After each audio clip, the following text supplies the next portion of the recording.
प्रधानमंत्री नरेंद्र मोदी जी के नेतृत्व में सरकार लगातार प्रतिबद्ध है किसानों को लाभकारी मूल्य देने के लिए।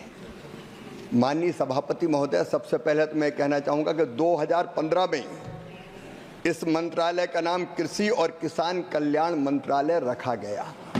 इसके पहले किसान कल्याण का कोई संबंध ही नहीं था। बजट आवंटन में अभूतपूर्व वृद्धि हुई है। 2013-14 तक ये केवल 21,900 करोड़ रुपया था, बढ़ के ये 1,22,528 करोड़ रुपया हुआ है। माननीय सभापति महोदय, किसानों की आय बढ़ाने के लिए 6 सूत्रीय रणनीति सरकार की है। नंबर 1, उत्पादन बढ़ाना, और मैं आपके माध्यम से सदन को आश्वस्त करना चाहता हूं, उत्पादन बढ़ाने के लिए अच्छे बीज ICAR अब और पूरी ताकत के साथ काम करके इस दिशा में प्रयत्न करेगी। सूक्ष्म सिंचाई की व्यवस्था हो या फर्टिलाइजर को सब्सिडी पर देने का मामला हो, मैं विस्तार में नहीं जा रहा।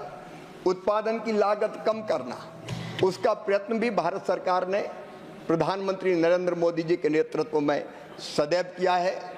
आप जानते हैं, किसान क्रेडिट कार्ड के माध्यम से कम ब्याज की दरों पर उसको ऋण देने का सवाल हो। उत्पादन का ठीक दाम देने के लिए हमारे विद्वान मित्र बता रहे थे, MSP की चर्चा कर रहे थे। मैं निवेदन करना चाहूँगा माननीय सभापति महोदय, MSP तब देते हैं जब MSP की जो दरें होती उससे नीची दरों पर अनाज या बाकी उत्पादन बिकता है। अब कई फसलें ऐसी है जो अभी भी MSP के ऊपर बिक रही है, उन पर MSP देने की जरूरत नहीं पड़ती।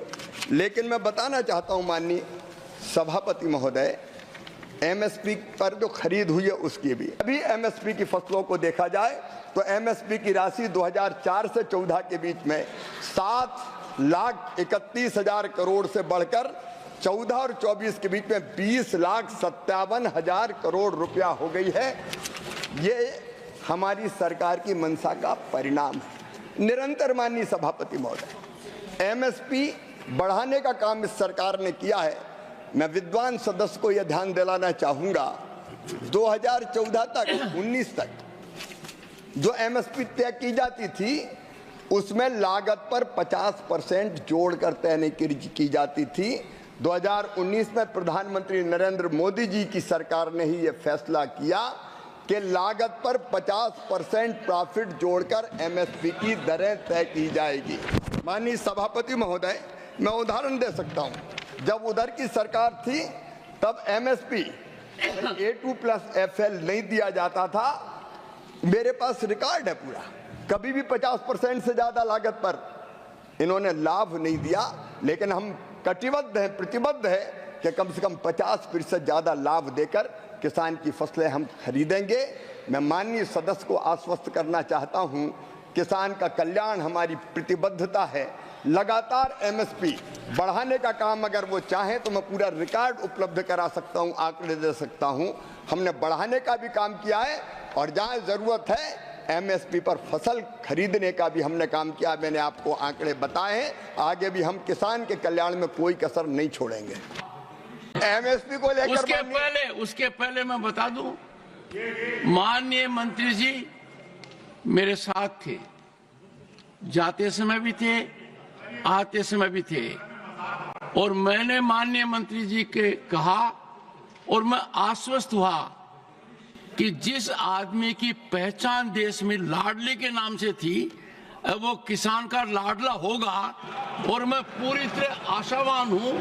और ऊर्जावान मंत्री अपने नाम के अनुरूप शिवराज ये कर दिखाएंगे। जयराम रमेश जी से मुझे उम्मीद थी कि वो कोई प्रश्न पूछेंगे।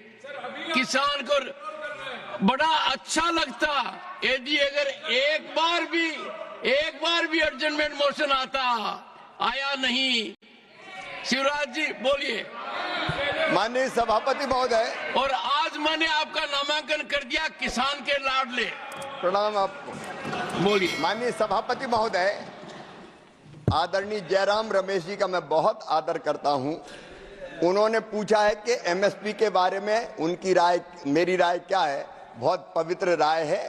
हम 50% लागत का 50% से ज्यादा मिनिमम सपोर्ट प्राइस तय करेंगे और खरीदने का भी काम करेंगे। आपने नहीं खरीदा, मैं एक एक आंकड़ा पढ़ के बता सकता हूं।